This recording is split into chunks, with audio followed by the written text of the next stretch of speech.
Hi everyone, Gina Lorenzo here. Today I'm going to talk to you about some tools you can use to make you more efficient.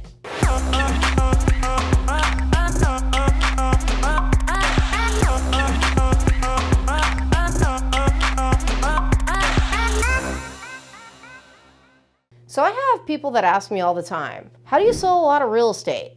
Over $250 million in the last 10 years, and work as broker in charge, and raise 6 kids. Yes, 6. Well, I have some really great tools that I use that make me really efficient. And I'm going to share these tools with you so you can also be really efficient. Number 1, cloud storage.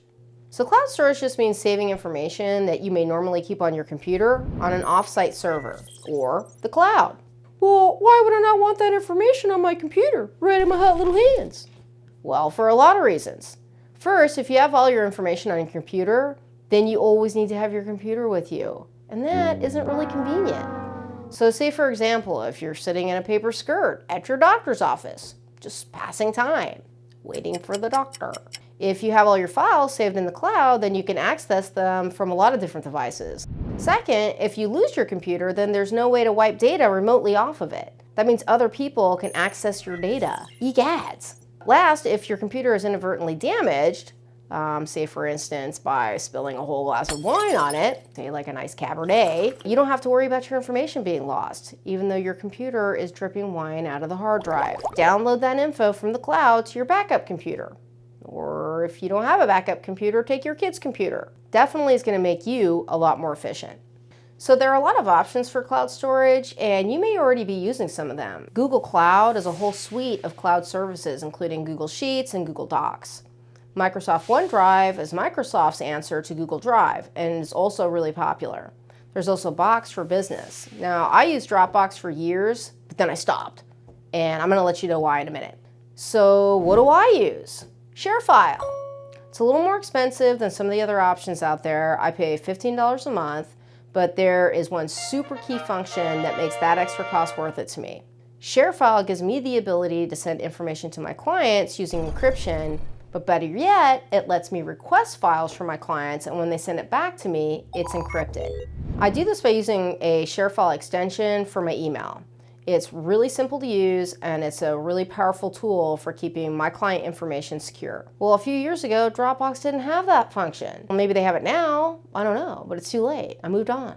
Second tool I'm using is Folio by Ametree. So Folio is an email assistant for real estate agents. Basically, it's an email scraper. You download it as an extension to your email, and it goes to work. Folio organizes your client emails into smart folders. But what's great about this tool is it figures out when I have a new transaction and prompts me with a, hey, do you want to make this a smart folder? And I just reply, yes! Then it starts grouping emails associated with that transaction all on its own. It also collects any attachments that are part of an email and saves them permanently in a Google Drive folder. It's really convenient. You can do all sorts of really time-saving stuff with this tool. I've created timelines for transactions. It automatically adds important dates to my Google Calendar, like a closing date and inspections. What I really like about this tool is that at the end of a transaction, it sends me an email and says, hey, do you want us to download all the emails in the smart folder to a PDF file for your records?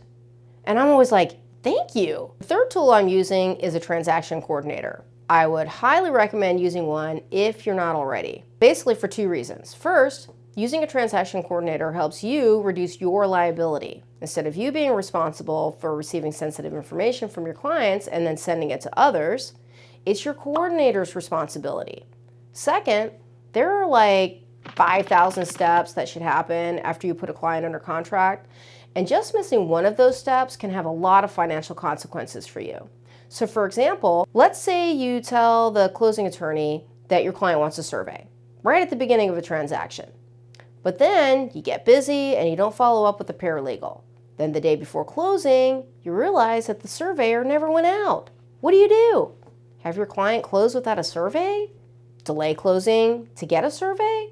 Neither of those are good options. One makes you look bad, and then the other one makes you look bad. But if you have a transaction coordinator who's just responsible for making sure stuff happens on time and gets completed, then those kind of things are a lot less likely to fall through the cracks. So there you have it, my 3 secret tools to increase your efficiency. I have a lot more helpful tips on the way, and if you'd like to hear more in the future, please like and subscribe. I'll see you next time.